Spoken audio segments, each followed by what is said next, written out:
Hello दोस्तों, आप लोगों को सभी का स्वागत है आपके यूट्यूब चैनल स्पेशल फिटर में। यदि आप लोग किसी भी टेक्निकल एग्ज़ाम की तैयारी कर रहे हैं, जो कि इसरो, डीआरडीओ, एनपीसीएल, आइसरो, किसी के भी टेक्निकल एग्ज़ाम के आप चैनल की तैयार कर रहे हैं, तो आप हमारे चैनल को सब्सक्राइब कर सकते हैं। सब्सक्राइब के लिए आपको दिखेगा, जब यूट्यूब के आप इंटरफेस पाएंगे तो यहाँ सब्सक्राइब का बटन दिखाई देगा, उस पर आपको क्लिक करना होगा सब्सक्राइब बटन पर। जब आप लोग सब्सक्राइब बटन पर क्लिक कर देंगे तो उसके बाद इस तरीके से आइकन बन जाएगा कि जैसे बेल आइकन का घंटे। इसे बेल आइकन पे जब आप लोग क्लिक करेंगे तो इस बेल आइकन पे क्लिक करने के बाद इस पर ऑल नोटिफिकेशन का ऑप्शन आता है, ठीक है ना। उस ऑल नोटिफिकेशन को आप क्लिक कर देंगे, जिससे क्या होगा कि हमारे जितने भी आपको जब इस तरीके से बेल आइकन इस तरीके से बन जाए तो जितने भी हम अब वीडियो को अपलोड करेंगे तो वो आपके पास नोटिफिकेशन पहुँचता रहेगा, ठीक है। तो ज़्यादा अपना टाइम को वेस्ट ना करते हुए अपनी आज की क्लासेस की ओर चल देंगे, जो कि इसरो की क्वेश्चन पेपर की सीरीज से हैं, जो कि पार्ट 2 में होगी। अभी पार्ट फर्स्ट हमने क्लियर कर दिया था पुरान। यदि उसका आपने नहीं देखा तो उसका लिंक हम यूट्यूब के डिस्क्रिप्शन में दे देंगे, वो आप लोग वहाँ से विजिट कर सकते हैं।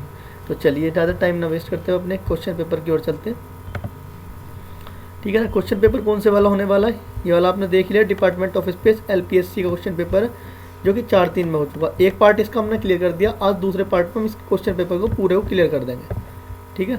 चलिए चलते हैं अपने क्वेश्चन पेपर की ओर। इसमें हमने अभी 13 क्वेश्चन क्लियर करा दिए थे। 13 क्वेश्चन के बाद के जितने क्वेश्चन होंगे वो सभी क्वेश्चनों को हम आज क्लियर कर देंगे। तो 13 क्वेश्चन के नाम के बाद क्वेश्चन नंबर 14 है, और इसमें बोला एक गेज की परिशुद्धता होती है, the accuracy of reference gauge. तो रेफरेंस गेज की एक्यूरेसी कितनी होती है वो पूछा गया। तो रेफरेंस गेज की एक्यूरेसी कितनी होती है, 0.05 mm, 0.01 mm, या फिर 0.001 mm या 0.001 mm। तो रेफरेंस गेज की एक्यूरेसी कितनी होती है। तो जब भी रेफरेंस गेज की अगर एक्यूरेसी की बात की तो 0.001 mm एक्यूरेसी होती है। एक नंबर का क्वेश्चन है, वो वेरी मोस्ट इंपॉर्टेंट क्वेश्चन है, काफ़ी बार एग्जाम में देखा गया और फैक्ट्री वगैरह में सभी में DRDO में भी आया था ये वाला क्वेश्चन की रेफरेंस गेज की एक्यूरेसी कितनी होती है। 0.001 mm is the right answer. Question number 15 पे देखते हैं। क्वेश्चन नंबर 15 क्या है। क्वेश्चन नंबर 15 में क्या बोला गया। क्वेश्चन नंबर 15 में बोल रहा है कि स्लिप गेज की कठोरता होनी चाहिए, hardness of slip gauge. Hardness of slip gauge कितनी होनी चाहिए, 63 मोर देन 63, या फिर 58 HRC, 55 HRC या 50 HRC। HRC in the sense hardness Rockwell C scale. दो स्केल होते हैं हार्डनेस के, hardness Rockwell C scale, hardness Rockwell C scale और हार्डनेस रोकवेल बी स्केल। दोनों के अलग अलग होते हैं, एक हार्डनेस के लिए होते हैं, एक सॉफ्ट के लिए, एक हार्ड के लिए, ठीक है ना। जब इसका चैप्टर क्लियर करेंगे तो उसमें हम क्लियर कर देंगे। अभी क्या पूछा, स्लिप गेज की हार्डनेस कितनी होती है। स्लिप गेज की हार्डनेस कितनी होती है, मोर देन 63 HRC, यानी कि ए इसका राइट आंसर होगा। क्वेश्चन नंबर 16 देखें। क्वेश्चन नंबर 16 में क्या बोला गया, और क्वेश्चन नंबर 16 में क्या बोल रहा है कि भारतीय मानक के अनुसार स्लिप गेज के सेट प्रयुक्त करने में जिससे खंड शामिल है, एज पर Indian standard a special set of slip gauge is used for 81 pieces, 112 pieces या 120 पीसेज या 130 पीसेज। तो कितने पीसेज होते हैं जो कि भारतीय मानक अनुसार, यानी कि BIS के अनुसार जो स्पेशल सेट दिए गए हैं वो 112 पीसेज दिए गए हैं, 112 पीसेज का। तो यानी कि क्वेश्चन नंबर इसका 16 question number B is the right answer होगा। बी के बाद अगले क्वेश्चन में चलते देखते हैं अगला क्वेश्चन क्या बोला गया। Question number 17। Question number 17 very most important question है, बहुत ही मोस्ट इंपोर्टेंट क्वेश्चन। अगर इसे ध्यानपूर्वक देखा जाएगा, और भ्रमण के सौभाग्य दर प्रदान करता, the lowest possible rate of feed will give. जब हम कोई भी अगर फीड को होगी, जो फीड क्या होगी, जो किसी हम मेटल पार्ट है, किसी भी मेटल पार्ट पर, भाई मेटल पार्ट है और उसमें हम उस तरीके से इससे जितना घुसा रहे हैं, यानी कि उसे हम फीड कहेंगे, जितना एरिया उसके अंदर जा रहा, यानी कि mm फीड की यूनिट की अगर बात की तो mm प्रति रिवॉल्वेशन।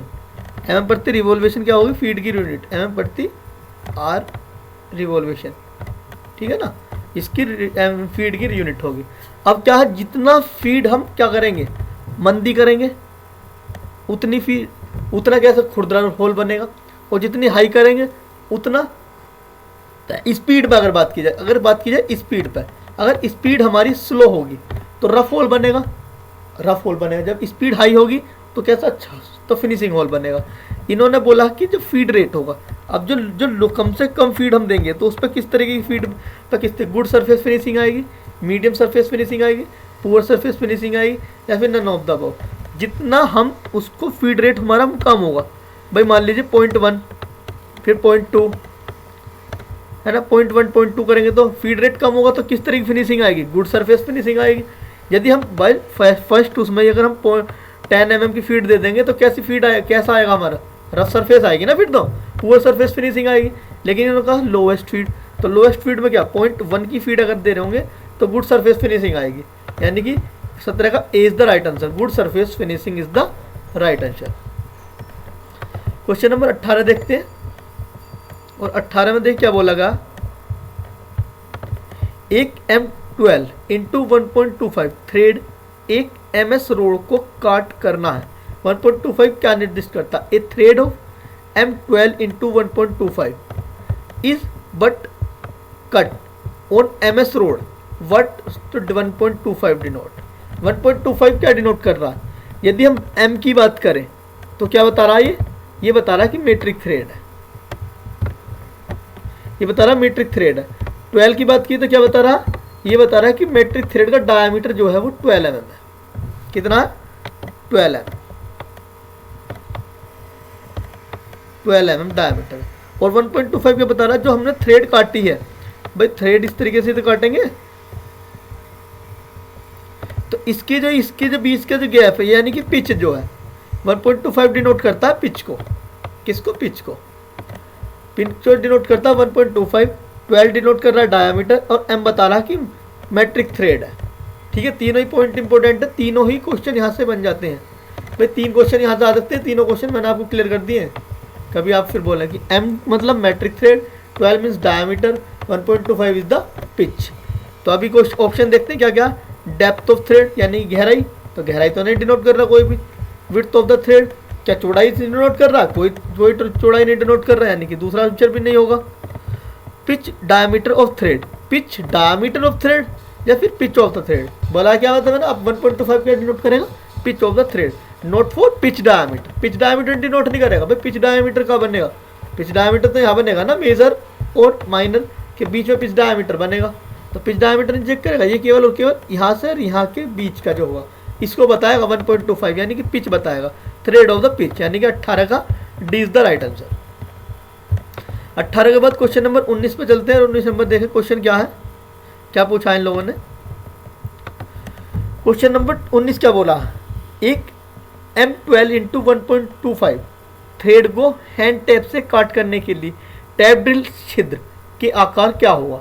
भाई यदि हमने कोई ये करा M10 का 1.25 का हैंड टैप ले लिया, तो उसमें हमें थ्रेड डालनी है अंदर, जो थ्रेड डालेंगे हम उसके लिए जो ड्रिल का आकार होगा, ये बोला टैप ड्रिल छिद्र का आकार क्या होगा, ये जो ड्रिल करेंगे हम इस पार्ट में उसका आकार क्या होगा, उसका आकार क्या होगा, तो उसके बारे में पूछा गया।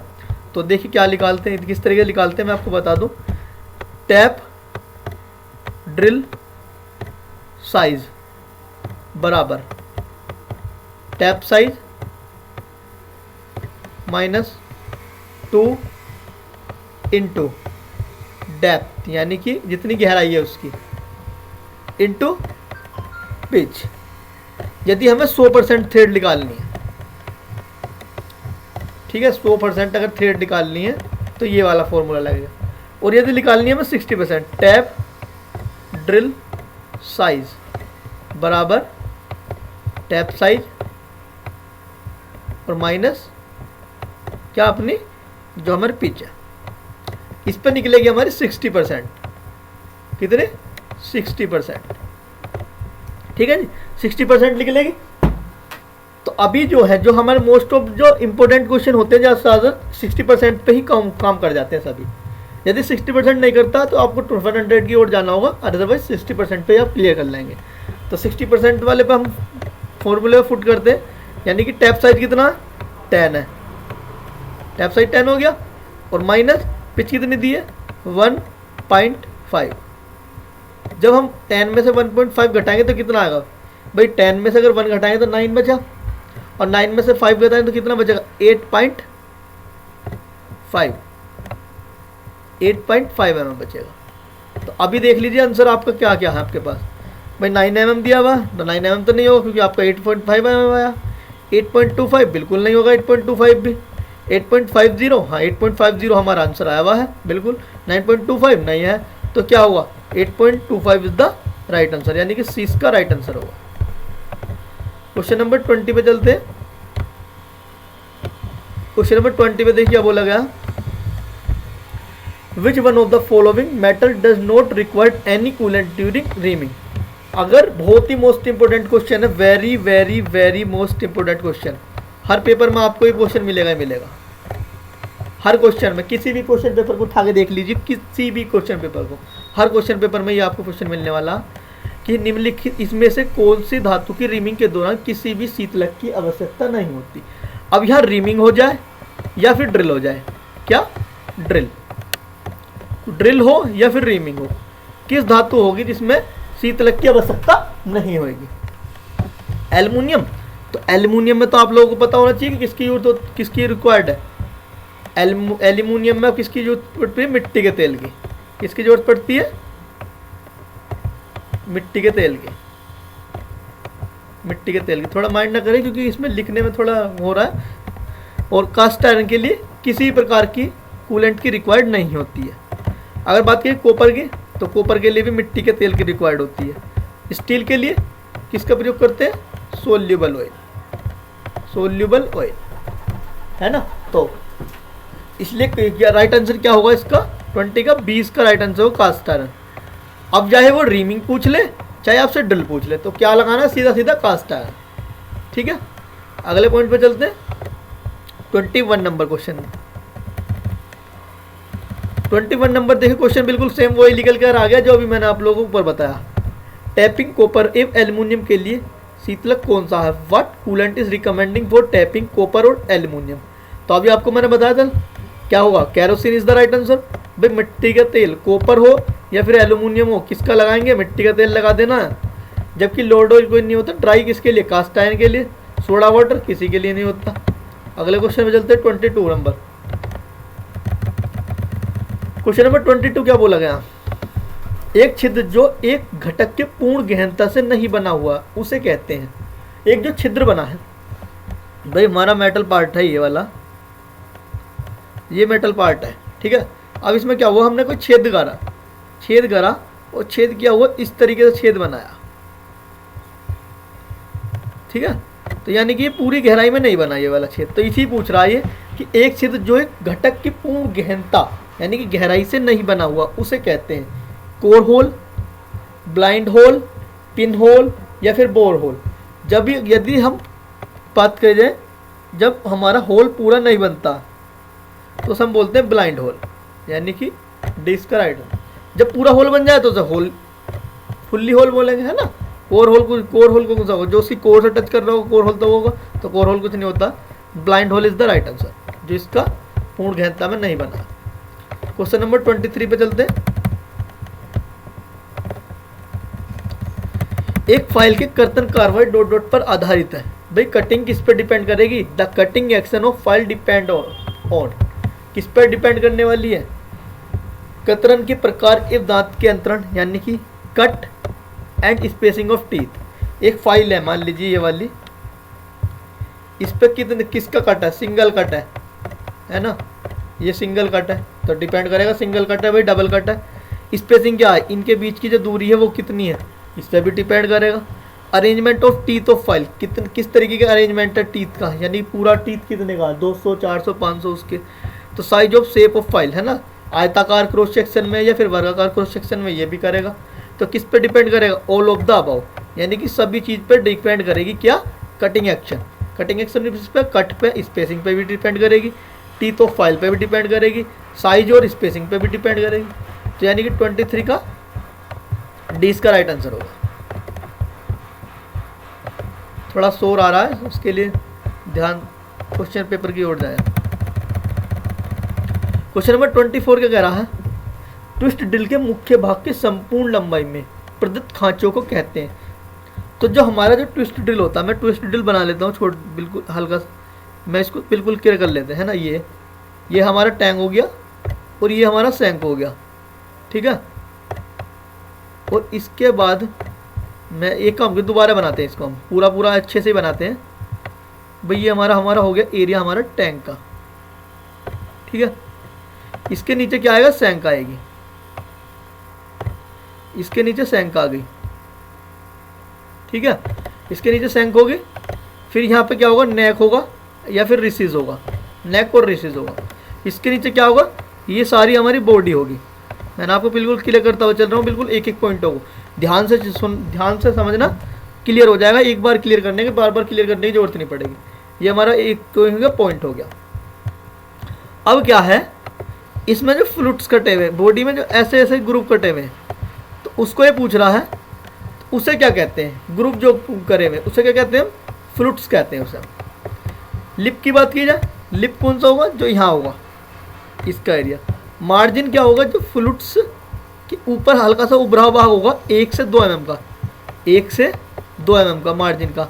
और वेब क्या होता, जो नीचे बिल्कुल पॉइंट में होती है यहाँ पर, उसे वेब कहते हैं। अब बात एक एक पॉइंट की बदल लेते हैं।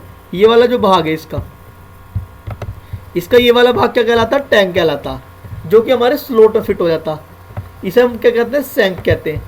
इस पर नेक और रिसेज, इस पर मेटल वगैरह मटेरियल या कंपनी का नाम लिखा होता। और ये वाला भाग बॉडी कहलाती है जो ब्लू कलर की है, और नीचे वाला पॉइंट एंगल कहलाता।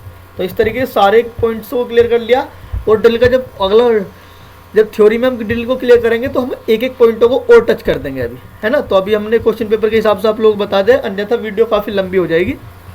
तो जो ग्रुप प्रोवाइड करे जाएंगे उसे फ्लूट्स कहते हैं, यानी कि 20 का राइट आंसर होगा। क्वेश्चन नंबर 23 में देखिए, 25 में क्या बोला गया, the double cut off file is use for filing on. तो डबल कट फाइल जो होगी वो किस में यूज करेंगे हम, लकड़ी पर, हार्डबोर्ड पर, चमड़े पर, या फिर स्टील पर। मैं आप लोगों को बता दूं, लकड़ी हो, हार्डबोर्ड हो या फिर चमड़ा हो, ठीक है। इसके लिए हम प्रयोग करते हैं रास्प कट फाइल का, इसका रास्प कट फाइल का। रास्प कट फाइल का प्रयोग करेंगे लकड़ी, चमड़ा, फाइबर आदि रेतने के लिए रास्प कट फाइल का। जबकि डबल कट फाइल है, डबल कट फाइल का प्रयोग करते हैं हम स्टील को काटने के, यानी कि 25 का डी का राइट आंसर होगा। 25 के 26 नंबर क्वेश्चन देखते हैं। क्वेश्चन नंबर 26 में क्या बोला गया, एक डाया दिखाया गया, उस डाया के बारे में पूछा गया कि डाया 6H7 छिद्र एक स्टील वर्कपीस में रिम करना है, किस आकार के ड्रिल आवश्यक होगा। भाई ये हम लोगों को इन्होंने बता दिया कि डाया है, डाया 6H यानी कि होल है, और IT7 की इस पर टॉलरेंस है।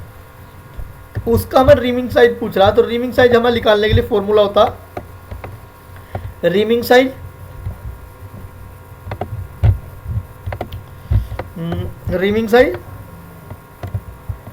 बराबर reamer drill size minus under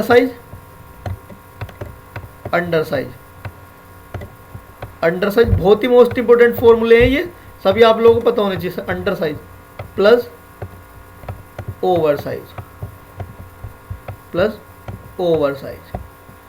size क्या होता है, मैं आप लोगों को पहले क्लियर कर दूं। ओवर साइज होता है जो ड्रिल से हमने छेद करा उसका हमेशा 0.05 ड्रिल इतना ओवर बनाएगा ही बनाएगा, तो वो ओवर साइज कहलाता है। अब रीमर साइज देखिए कितना है, 6, यानी कि 6 तो यहाँ घेर दिया हमने रीमर साइज में, माइनस अंडर साइज के लिए एक चार्ट दिया गया।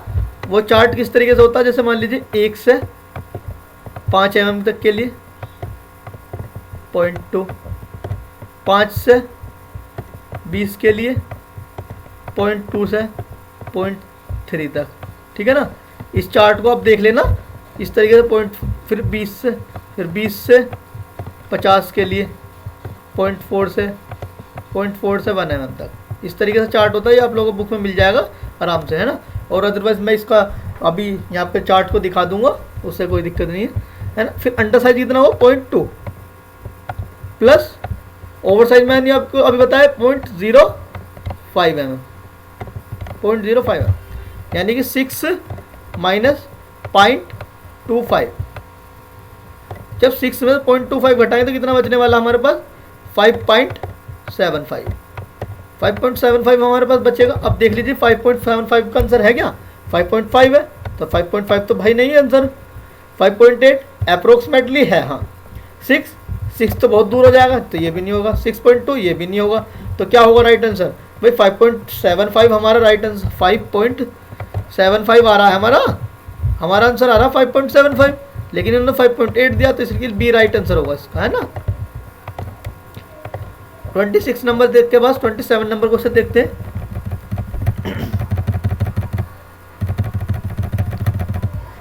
नंबर क्वेश्चन में क्या बोला गया ग्राइंडिंग व्हील बनाने के लिए किस प्रकार की सामग्री प्रयुक्त की है। विच one of the following material is used for making a grinding wheel. Grinding wheel बनाने के लिए किस सामग्री का प्रयोग करेंगे वो पूछा गया। सिलिकॉन कार्बाइड, ग्रेनाइट, सैंड या फिर calcium carbide, calcium carbonate, sorry calcium silicon carb. तो ग्राइंडिंग व्हील किस के बने होते हैं हमारे भाई। हमारे अगर ग्राइंडिंग व्हील की बात की तो एक तो सिलिकॉन कार्बाइड का बना होगा, दूसरा ग्राइंडिंग व्हील एल्युमिनियम ऑक्साइड का बना होगा। किसका, एल्युमिनियम ऑक्साइड का, ठीक है। दो तरीके की ग्राइंडिंग व्हील बनते हैं, सिलिकॉन कार्बाइड या फिर एल्युमिनियम ऑक्साइड का ग्राइंडिंग व्हील बनाए जाते हैं। तो ए इसका राइट आंसर होगा 27 का। 27 के बाद 28 नंबर क्वेश्चन देखते हैं। 28 number question very simple question है, आ जाता है काफी बार क्वेश्चन। सामान्य कार्य हेतु एक ट्विस्ट ड्रिल का बिंदु कोण है। The point angle of twist drill is general purpose. General purpose कितना रखा जाता है 118।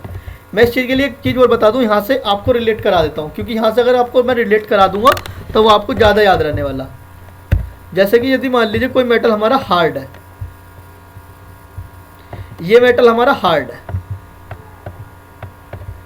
और एक मेटल हमारे पास है सॉफ्ट।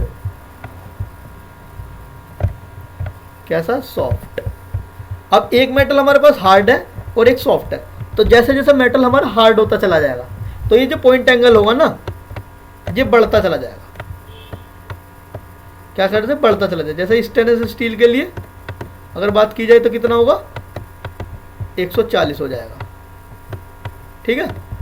जैसे जैसे मेटल हमारा सॉफ्ट होता चला जाएगा, भाई मान लीजिए मेटल हमारा अब सॉफ्ट हो गया तो क्या होगा, पॉइंट एंगल हमारा घट जाएगा। एल्युमिनियम के लिए फॉर एग्जांपल, एल्युमिनियम के लिए कितना हो जाएगा 90 हो जाएगा, ठीक है। इस तरीके से पॉइंट एंगल जैसे जैसे मेटल हमारा हार्ड होगा तो पॉइंट एंगल बढ़ेगा। ये भी क्वेश्चन काफ़ी बार बहुत इंपॉर्टेंट क्वेश्चन है, ये गहराई से पूछे गए क्वेश्चन है। ये वाले क्वेश्चन ज़्यादातर आ जाते हैं। और सॉफ्ट मेटल होगा तो क्या होगा, वो पॉइंट एंगल घट जाएगा। अगले पॉइंट पे चलते हैं, मोस्ट इंपोर्टेंट पॉइंट था ये 29 क्वेश्चन नंबर क्या कहता है। 29 क्वेश्चन नंबर क्वेश्चन को पढ़िए क्या कह रहा। विद्यमान छिद्र के सिरे को सॉकेट स्क्रू के सीट्स में रखने के लिए बढ़ाने की प्रक्रिया कहलाती है।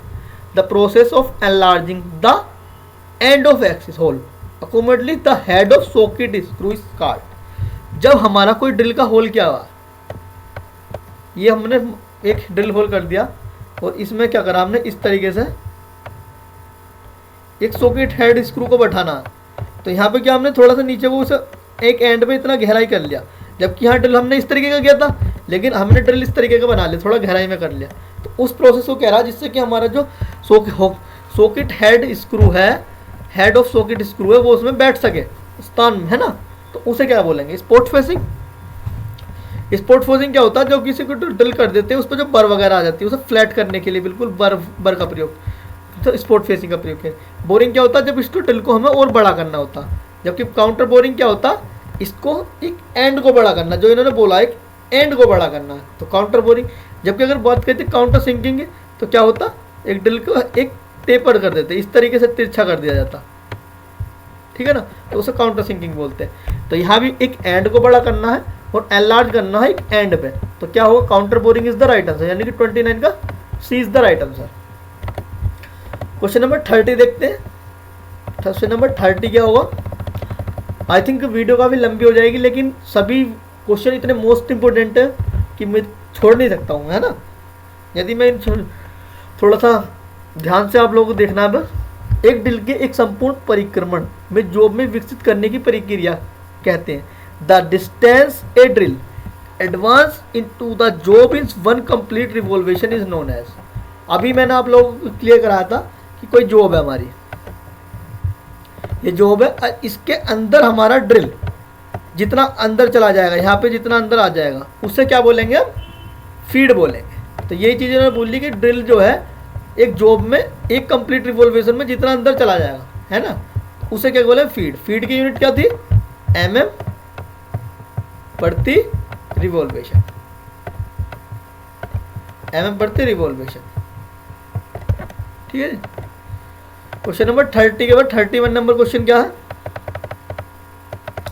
31 नंबर क्वेश्चन क्या कह रहा है? 31 नंबर क्वेश्चन कह रहा है the rate of feed depend up on, किस पे फीड डिपेंड किस पे करेगी भाई? फिनिशिंग रिक्वायर्ड पे भी करने वाली, किस तरीके की फिनिशिंग चाहिए। यदि आप फीड रेट हाई रख देंगे तो कैसी आएगी फिनिशिंग? वेरी पुअर आएगी। जबकि लो रखेंगे तो कैसी फिनिशिंग आएगी? अच्छी फिनिशिंग आएगी। तो मेटेरियल ऑफ द ड्रिल, हाँ हाई कार्बन स्टील का मेटल है, हाई कार्बन स्टील का मेटल है, तो मंदी स्पीड रखनी होगी, जबकि हाई स्पीड के लिए अधिक स्पीड रखनी होगी। तो क्या इस पर भी डिपेंड करेगा। मेटल ऑफ द जॉब, हाँ सॉफ्ट मेटल है, क्या भाई मान लीजिए सॉफ्ट मेटल है तो सॉफ्ट के लिए तो क्या फीड रेट हम ज़्यादा रख सकते हैं, जबकि अगर हार्ड मेटल होगा तो कैसे रखेंगे हम फीड रेट? फीड रेट कैसे रखेंगे? स्लो रखनी होगी मेटल पर, तो मेटल तो उस पर भी डिपेंड करेगा। तो फीड किस पे डिपेंड करेगी भाई? सभी चीज़ों पर डिपेंड करेगी यानी। क्वेश्चन नंबर 31 का D is the right answer. Question number 31 का 32 नंबर क्वेश्चन देखते हैं कि 32 नंबर क्वेश्चन में क्या बोला गया? इनमें से कृत्रिम अपघर्षण कौन सा? Which among the following is the artificial abrasive? Artificial abrasive कौन सा है वो पूछा है इन्होंने।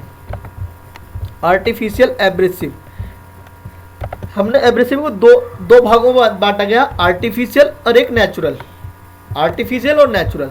तो इन्होंने अभी आर्टिफिशियल पूछा। आर्टिफिशियल कौन सा? एल्युमिनियम ऑक्साइड, दूसरा सिलिकॉन कार्बाइड। जबकि एमरी, डायमंड और कोल्डम कैसे हैं?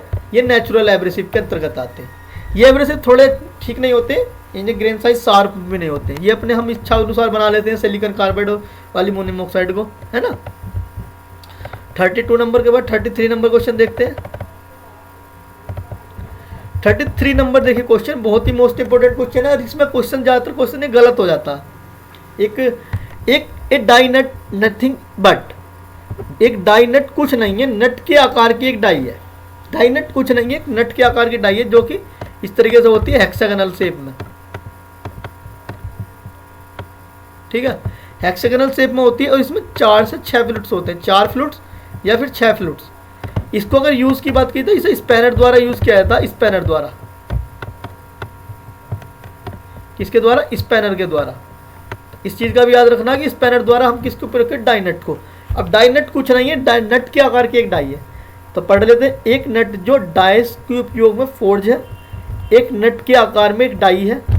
डाई स्टोक में डाई को कसने के लिए एक नट है, नटों में थ्रेड को काट करने के लिए प्रयुक्त डाई है। तो मैंने अभी बताया था डाई नट कुछ नहीं, नट के आकार की एक डाई है, नट के आकार की एक डाई है, यानी कि 20 का राइट आंसर होगा। डाई नट का प्रयोग क्या करते हैं? कोई थ्रेड नहीं डालते इससे डाई नट से हम, बस केवल और केवल थ्रेडों को थिक करने के लिए, चेसिंग करने के लिए हम डाई नट का प्रयोग करते हैं। 33 के बाद क्वेश्चन नंबर 34 पे देखते हैं। 34 नंबर क्वेश्चन क्या बोला गया?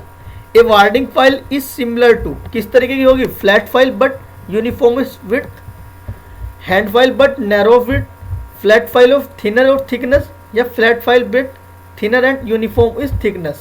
तो क्या होगा भाई? वार्डिंग फाइल क्या है? वार्डिंग फाइल कैसी है भाई? है फ्लैट फाइल जैसी है या फिर हैंड फाइल जैसी? पहले तो ये चीज़ आपको क्लियर करनी होगी भाई, फ्लैट फाइल जैसी है या फिर हैंड फाइल जैसी है। तो पहले तो आप लोगों को बता दूं कि फ्लैट फाइल जैसी, यानी कि इसका जो क्रॉस सेक्शन होने वाला हो कैसा होगा? आयताकार होगा। ठीक है जी, तो यानी कि ये तो क्लियर हुआ हमारे फ्लैट फाइल जैसी है, बट थिनर ऑफ थिकनेस, मोटाई में ये बलीक है। जबकि hand file and narrow width तो क्या? वो होगी हमारी pillar file, pillar file, pillar file, ठीक है, जो कि हैंड फाइल तो जैसी होगी लेकिन वो चौड़ाई में थोड़ी कम होगी, ये मोटाई में वो चौड़ाई। बहुत ही मोस्ट इंपॉर्टेंट क्वेश्चन है, दोनों ही पॉइंट्स कंफ्यूजन कर देते हैं क्रिएट उस समय जिस समय एग्जाम पेपर में हॉल में हम बैठे होते हैं और पेपर हमारे सामने होता है। तो इस तरीके से याद रखना होगा कि वार्डिंग फाइल जो हमारी फ्लैट फाइल जैसी है, जबकि pillar file is the hand file जैसी है। क्वेश्चन नंबर 35, क्वेश्चन नंबर 35 में देखिए क्या बोला गया। बोला ग्राइंडिंग व्हील में साधारणतः प्रयुक्त बॉन्ड इनमें से कौन सा है, vitrified bond, rubber bond, shellac bond या सिलिकेट बॉन्ड। तो जो हम which one of the following bond is most commonly use for grinding wheel, grinding wheel में जो मोस्ट कॉमनली यूज करते हैं हम वेटिफाइड बॉन्ड यूज करते हैं, इसे वी से डिनोट करते हैं, वी से डिनोट करते हैं। यदि इसकी हम आरपीएम की बात करें तो 1000 आरपीएम होते हैं, ऑर्डिनरी फैक्ट्री में आया हुआ क्वेश्चन पेपर है ना, 2000 आरपीएम इसके चलते हैं, आरपीएम, आरपीएम यानी कि राउंड पर मिनट, ठीक। ओके ओके, नेक्स्ट क्वेश्चन देखते हैं 36 नंबर क्वेश्चन में क्या बोला गया। रेजिनाइट बॉन्ड के लिए परंपरागत रूप में प्रयुक्त प्रतीक कौन सा, the symbol of use for resinoid bond. Resinoid bond is the bakelite bond, तो क्या होगा, 20 का राइट आंसर होगा, सी राइट आंसर होगा, 20 का बॉन्ड होगा। Resinoid bond is the bakelite bond, 36 का C is the right answer.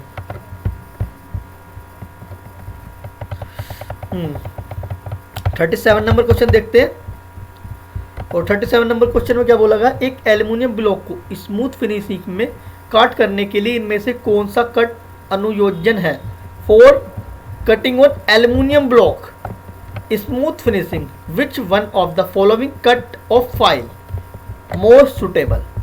कौन सी फाइल सुटेबल है, single cut file, double cut file, रास्प cut या फिर सर्कुलर कट। तो आपको पता एल्युमिनियम का द ब्लॉक है यानी कि सॉफ्ट मेटल है, स्मूथ फिनिशिंग करनी है, और फाइल डिपेंड कौन सी करेगी, सिंगल कट, यानी कि 37 का A is the right answer होगा।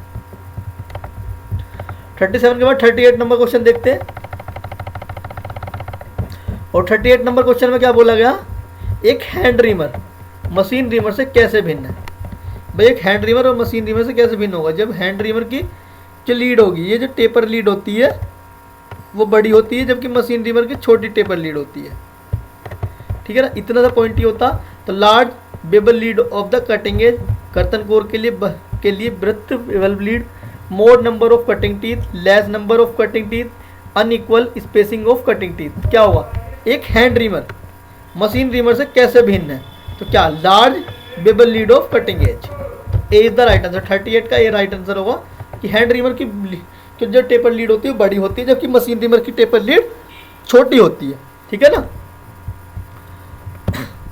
और अगर बात कीजिए मोर नंबर ऑफ टीथ की, तो मास्टर टीथ, यदि फिर बात करेगा वो मशीन रीमर और मास्टर रीमर, मशीन रीमर और मास्टर रीमर में फिर क्या होगा, मोर नंबर ऑफ टीथ, वहाँ ऑप्शन लगेगा मोर नंबर ऑफ टीथ, यदि मशीन रीमर और मास्टर रीमर में डिफरेंस पूछा जाएगा तो।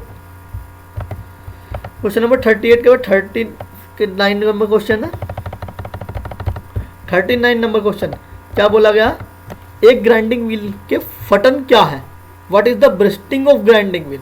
शुष्क होने से पहले व्हील से अब घर्षण ग्रेन बाहर आ जाना, व्हील उचित ढंग से संतुलित नहीं है,